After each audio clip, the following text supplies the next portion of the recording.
Hello students, hope you all are doing great. My name is Babli. I am an assistant professor और इस channel पर हम Haryana economy और जो आपका सीईटी मेंस में इकोनॉमी का जो पोर्शन आने वाला है उसको डिस्कस करेंगे। आज हमारी सबसे पहली क्लास है जिसमें हम हरियाणा इकोनॉमी का ओवरव्यू देखेंगे जो कि आपके सिलेबस में मेंशन है कि जिसमें आपका इंट्रोडक्शन और उसका बेसिक कैरेक्टरिस्टिक्स क्या है हरियाणा इकोनॉमी की और किस तरीके की प्रॉब्लम्स आती हैं हरियाणा इकोनॉमी में, क्या हमारे सामने चैलेंजेस आ रहे हैं हरियाणा इकोनॉमी के, तो वो सारी चीजें आज हम डिस्कस करेंगे। सबसे पहले है ये जो आपका हरियाणा इकोनॉमी का एक बेसिक ओवरव्यू दिया हुआ है, ये हमने सारा का सारा जो डाटा है ये वाले पेज का, ये आपने अगर आप भी देखना चाहें तो विकिपीडिया पे जाके देख सकते हैं। जैसे कि हमारे हरियाणा की जो करेंसी है आपकी रुपी में है, इंडियन रुपी में हमारा जो फिस्कल ईयर है 1 अप्रैल से 31 मार्च तक वो कंसीडर करा जाता है। ऑब्वियसली ये आपका इंडिया वाला भी है और लेकिन हम हरियाणा के कंटेक्स्ट में देख रहे हैं। उसके बाद से कंट्री ग्रुप, तो हमारी जो हरियाणा इकोनॉमी है वो किस सेक्शन में आती है, डेवलपिंग और इमर्जिंग इकोनॉमी में आती है, अपर मिडिल इनकम ग्रुप में आती है। उसके बाद से हमारे यहाँ की पॉपुलेशन कितनी है एंड आफ्टर दैट हमारे यहाँ का जीडीपी कितना है आपका, हर तरीके से नॉमिनल जीडीपी, पीपीपी के अकॉर्डिंग आपका जीडीपी कितना है। जीडीपी में हमारा जैसे 13th रैंक है। उसके बाद से जीडीपी की हमारी ग्रोथ है जो कि 11% है।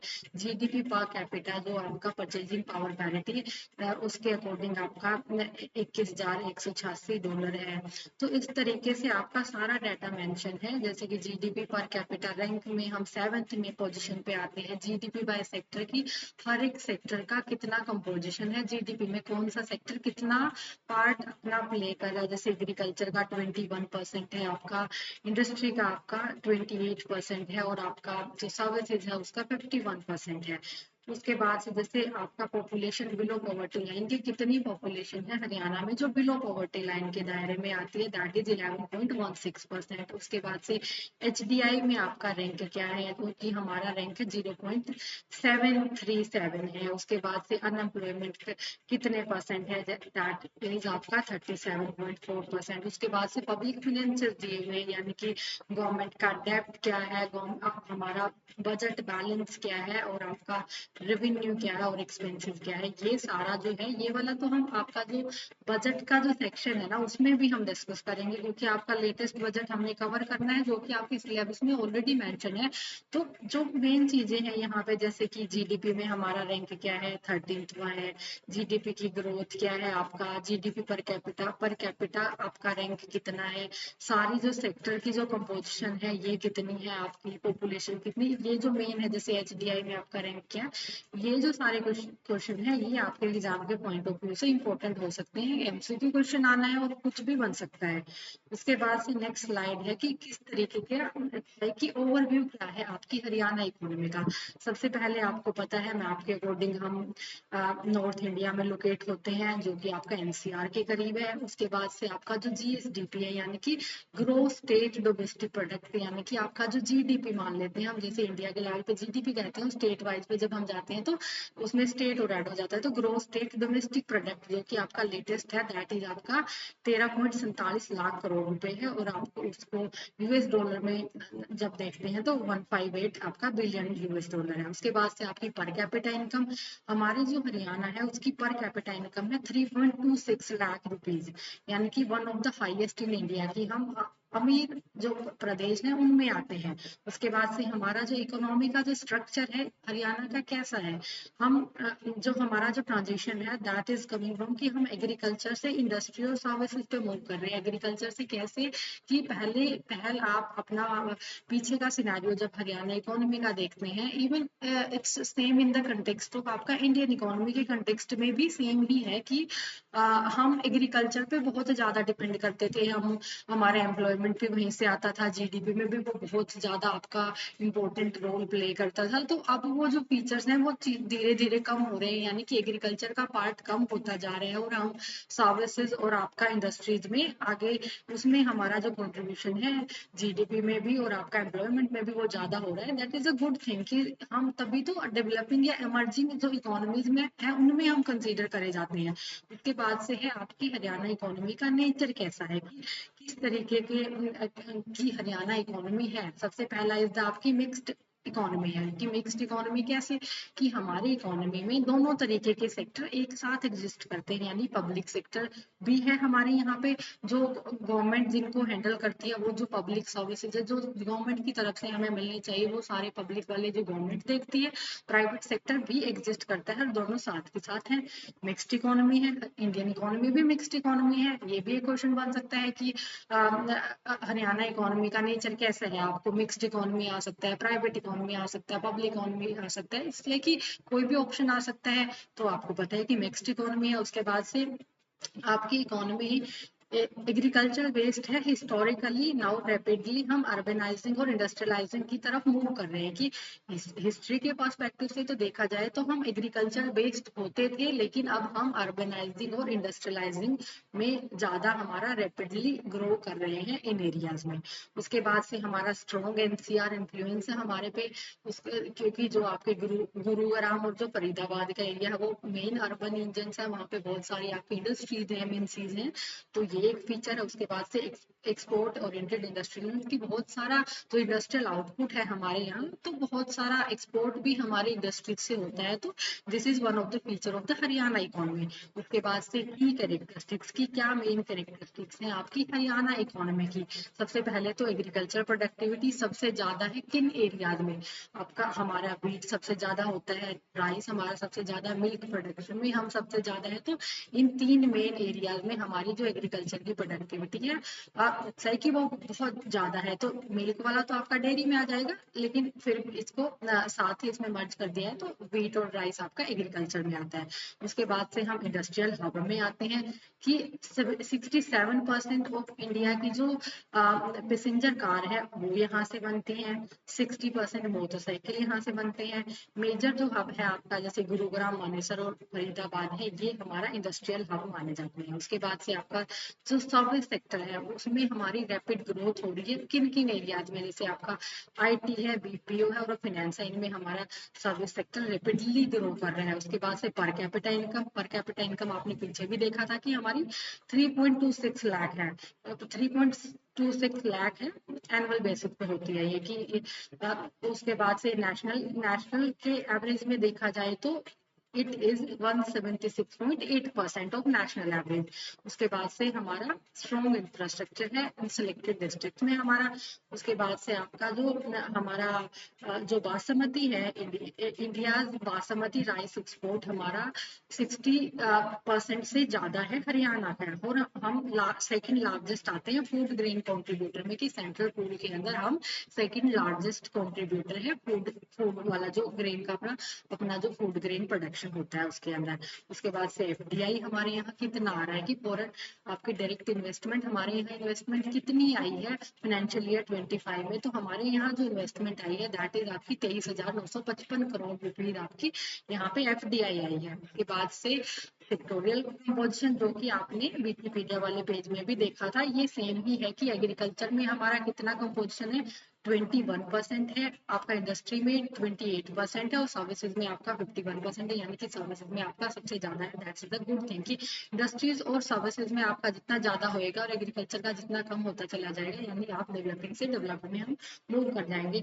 और यहाँ पे आपका शब्द लिखा हुआ है कि एग्रीकल्चर से हम सर्विसेज पे शिफ्ट हुए हैं ओवर 5 डिकेड से। ठीक है, then we will move to the next slide. आपका की प्रोजेक्ट और इन्वेस्टमेंट हमारी कहाँ कहाँ से आ रही है, तो आपने पीछे देख लिया था कि हमारे को इतना एफडीआई मिल रहा है। आप का जो आपको इन्वेस्टमेंट है कहाँ कहाँ से मिल रही है, सबसे पहले आपकी हरियाणा क्लीन एयर प्रोजेक्ट की जो इन्वेस्टमेंट है वो हमें मिली है वर्ल्ड बैंक से, जो वर्ल्ड बैंक ने फंडेड करी है। उसके लिए हमें मिले हैं 3600 करोड़ रुपए, तो फर्स्ट पेज में 1100 करोड़ रुपए आपको डेडिकेटेड टू ट्रांसपोर्ट मेजर्स की, अलग अलग मेजर्स है कि इतना आप अगर क्लीन कर लेते हैं एयर तो आपको फर्दर जो आपकी अमाउंट है वो भी मिल जाएगी। तो ये आपको मिला है वर्ल्ड बैंक से। सेकेंड है कि Maruti Suzuki to invest, Maruti Suzuki ने कितना इन्वेस्ट करा है, 7,410 करोड़ रुपए आप एक न्यू प्लांट लगाया उन्होंने खरगोदा में 2025 में। तो ये इन्वेस्टमेंट होगी, इन्वेस्टमेंट से आपको पता है एम्प्लॉयमेंट जनरेट होता है, अपॉर्चुनिटीज आती हैं, तो आपका ओवरऑल आपका जीडीपी में कॉन्ट्रीब्यूट करता है।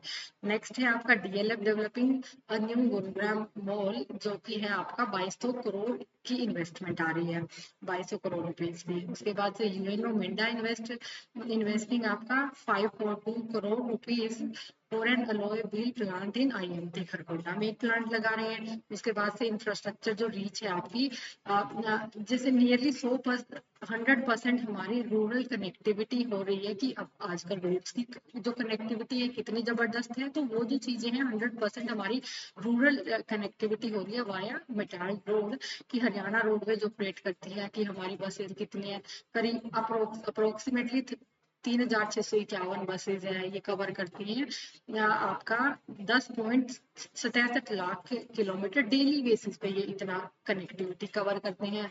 उसके बाद से ये कितने पैसेंजर को सर्व करते हैं आपके 9.49 अप्रोक्सीमेटली, मतलब करीब करीब 9.49 आपके लाख पैसेंजर को सर्व करते हैं डेली बेसिस पे।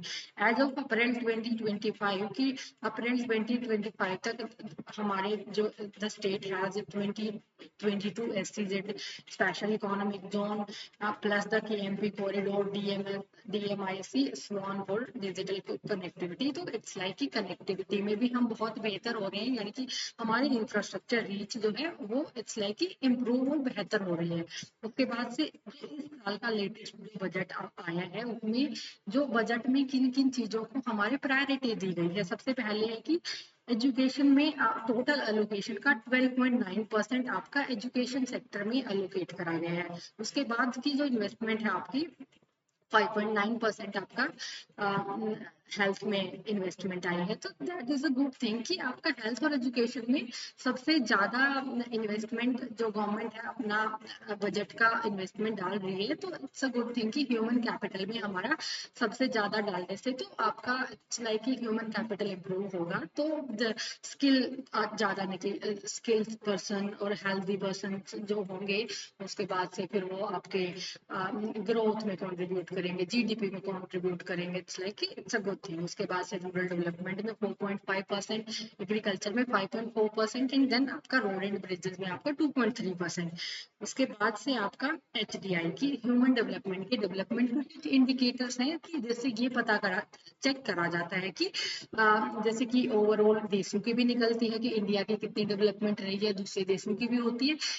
इसी तर्ज पर जैसे कि हमारी स्टेट्स की भी निकलती है कि कौन सा स्टेट कितना डेवलप्ड है। तो हमारा जो HDI रैंक है वो है 0.739 है। इट्स लाइक वो हम हाई इनकम कंट्रीज में आते हैं। It's like it's a good thing, not that bad thing कि हम पुअर में नहीं आते, मिडिल में नहीं आते, अपर देन हम एवरेज से अबव होते हैं।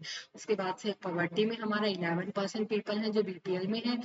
लिटरेसी रेट हमारे यहाँ का ये जो है आपका लेटेस्ट 2024 के अकॉर्डिंग है कि 76.6% है लिटरेसी रेट हरियाणा का।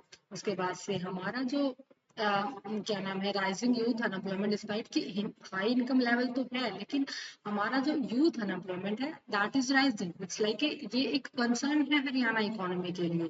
तो डेवलपमेंट वाइज आपका HDI इतना है, पॉवर्टी इतने लोग BPL से आते हैं, आपका लिटरेसी रेट ये है और ये आपका उनकी हाई इनकम का आपका स्टेट होने के बाद भी हमारा जो यूथ है अनएम्प्लॉयमेंट लेवल बहुत ज्यादा है। उसके बाद से आपकी की प्रॉब्लम क्या है हरियाणा इकोनॉमी के लिए? सबसे पहली आपकी की प्रॉब्लम ये है कि रीजनल डिस्पैरिटीज है कि अर्बन और रूरल का जो इम्बैलेंस है बहुत ज्यादा है। उसके बाद से हमारे यहाँ पे अनएम्प्लॉयमेंट ज्यादा है। अभी हमने पीछे देखा था कि हाई इनकम जो स्टेट्स है वो होने के बाद भी हमारा जो एजुकेटेड यूथ है बहुत ज्यादा वहाँ पे अनएम्प्लॉयमेंट है। ओवर डिपेंडेंस है आपका ऑटो रियल एस्टेट के ऊपर। उसके बाद से एनवायरमेंट डिग्रेडेशन की बहुत सारे जो इंडस्ट्रियल यूनिट जो लगी हैं वो सारी चीजों के कारण एनवायरमेंट ऑब्वियसली बात है डिग्रेड हो रहा है, क्योंकि वो जो पोल्यूशन एमर्ज हो रहा है वो जितने भी तरीके का आपका पोल्यूशन इंडस्ट्रियल यूनिट से निकलता है तो वो एनवायरमेंट को ही डिग्रेड करता है। तो इसके कारण से आपका हमारे यहाँ का एयर और ग्राउंड वाटर जो पोल्यूशन है वो इंक्रीज हो रहा है। और राइजिंग फार्मर डेप्थ जो आपका क्या नाम है एग्रीकल्चर जो सेक्टर है वहाँ पे जो फार्मर डेट है वो इंक्रीज हो रहा है कि एवरेज बेसिस पे 1.82 लाख पर हाउस होल्ड का जो क्या नाम है डेट है वो इंक्रीज हो रहा है, यानी कि एवरेज बेसिस पे जो छोटे किसान हैं जो डेट ले रहे हैं और वो उसको पे नहीं कर पा रहे हैं, तो इट्स लाइक कि वो भी एक कंसर्न है हरियाणा इकोनॉमी के लिए। उसके बाद से एनवायरमेंट और इंडस्ट्रियल कंसर्न हमारे यहाँ पे क्या है, सबसे पहला जो हमने पीछे की स्लाइड में भी देखा था कि ग्राउंड वाटर का ओवर एक्सप्लॉयटेशन हो रहा है। जो भी आपके इंडस्ट्रियल यूनिट लग रही हैं, तो वो जो ग्राउंड वाटर का, जैसे गुड़गांव में जो ग्राउंड वाटर का जो एक्सट्रैक्शन है ना, वो हम सस्टेनेबल जो लिमिट है उससे ज्यादा हो रहा है, जिसके कारण से एनवायरनमेंट भी डिग्रेड हो रहा है। और क्या नाम है, एक्सप्लोइटेशन एनवायरनमेंट का, यानी कि एक्सप्लोइटेशन बहुत ज्यादा हो रहा है, जिसके कारण से जो 80% ऑफ द इंडस्ट्रियल यूनिट है ना, वो अपने परमिट लैक कर रही है, क्योंकि वो इन्वायरमेंट स्टैंडर्ड को मैच नहीं कर पा रहे हैं। उसके बाद से सेकंड आपका जो कंसर्न है, दैट इज का industrial shift in revenue loss की। जो इंडस्ट्रियल जैसे 90 राइस मिल है, इनको रिलोकेट कर दिया गया मध्य प्रदेश में पिछले 3 सालों में। क्यों? क्योंकि हमारे यहाँ पे जो इलेक्ट्रिसिटी टैरिफ और इलेक्ट्रिसिटी जो फीस है ना, वो ज्यादा है, इसके कारण से इनको यहाँ से वहां पे शिफ्ट कर दिया गया। अब इनको शिफ्ट करने के कारण हमारे को तो लॉस हुआ है ना, तो जिसके कारण से हरियाणा का जो राइस एक्सपोर्ट का शेयर है 60% से 40% पे आ गया, यानी कि इंडस्ट्रियल शिफ्ट होने से हमारे को रेवेन्यू लॉस हो गया। तो जिसके कारण से हमारे यहाँ पे अब इसकी जो टोटल कॉस्ट आई है 100 करोड़ का, तो हमारे को रेवेन्यू लॉस हुआ है, और 15 से 20 हजार एनुअल बेसिस पे जॉब का भी लॉस हुआ है। क्योंकि आपको भी पता है कि जहाँ पे भी जो राइस मिल है, जहाँ पे ये सेटअप होगी, करीब करीब के लोगों को एम्प्लॉयमेंट भी मिलेगा। अब जब ये हरियाणा में थी तो हरियाणा के लोगों को एम्प्लॉयमेंट जनरेट हो रहा था, अब ये मूव करके अगर एमपी में चली गई है, तो लाइक कि यहाँ पे रेवेन्यू का लॉस तो हो ही रहा है, साथ में जॉब्स का भी लॉस हो रहा है। अनदर आपका जो कंसर्न है, that is power tariff hike in industrial protest. तो पावर टैरिफ हाइक है, यहाँ पे जो इलेक्ट्रिसिटी के चार्जेस हैं वो इंक्रीज हो गए हैं 165 से 290 रुपीज पर केवीए मंथ। तो जो जिसके कारण जो स्मॉल इंडस्ट्रीज है, उनकी जो कॉस्ट होती है वो बढ़ गई है। प्रोडक्शन की जो कॉस्ट बढ़ने के कारण, तो जैसे छोटी जो इंडस्ट्रीज होती हैं उनको कॉस्ट ज्यादा आ रही है, तो वो कितने टाइम तक मार्केट में टिके रह पाएंगे, वो कितना प्रोटेस्ट करें, या वो उनकी जो एसोसिएशन है वो उनके लिए प्रोटेस्ट कर रही है, तो इट्स लाइक कि उनको मार्केट में बने रहना मुश्किल हो रहा है। क्योंकि जो पावर टैरिफ, ये जो पावर टैरिफ है, इनकी जो फीस है या चार्जेस है, ये ज्यादा है। उसके बाद से फार्मर डेट की आपका हरियाणा में जो एग्रीकल्चर हाउस होल्ड डेट है वो इंक्रीज हो रहा है well above the national average से, यानी कि नेशनल एवरेज तो 74,000 रुपए है, तो हमारे हरियाणा का कितना है 1.82 लाख रुपीज। तो ये ज्यादा हुआ। ये क्यों है? क्योंकि यहाँ पे लॉ सपोर्ट इम्प्लीमेंटेशन और इंश्योरेंस एडिक्वेंसीज को, जो छोटे फार्मर है वो पे नहीं कर पाते डेट, तो इट्स लाइक कि उनका production, there are various sources की वेदर खराब हो गया है, किसी भी रीजन से उनका प्रोडक्शन उतना अप टू द मार्क नहीं निकल पाता है, तो वो अपना डेट जो उन्होंने जिस भी पर्पज के लिए लिया था, तो वो पे नहीं कर पाते हैं, तो फिर वो डेट में फंसते चले जाते हैं। तो इट्स लाइक ये भी एक हमारे हरियाणा इकोनॉमी का कंसर्न है। उसके बाद से जो सारे इंडिकेटर हैं, जैसे जीएसडीपी हमारा 13.47 लाख करोड़ रुपए है, पर कैपिटा इनकम हमारी कितनी है 3.26 लाख रुपीज, हमने पीछे की स्लाइड्स में भी देखा था। एफडीआई हमारे को इस साल में 2025 के फाइनेंशियल ईयर में कितनी मिली है 23,955 करोड़ रुपए मिली है। हर एक सेक्टर का अलग अलग में कितना कॉन्ट्रीब्यूशन है, तो सेक्टर का शेयर है आपका एग्रीकल्चर का अप्रोक्स 6 है, इंडस्ट्रियल का आपका अप्रोक्स 28 है, और सर्विसेज का आपका अप्रोक्स 51% है। उसके बाद से आपका एचडीआई का कितना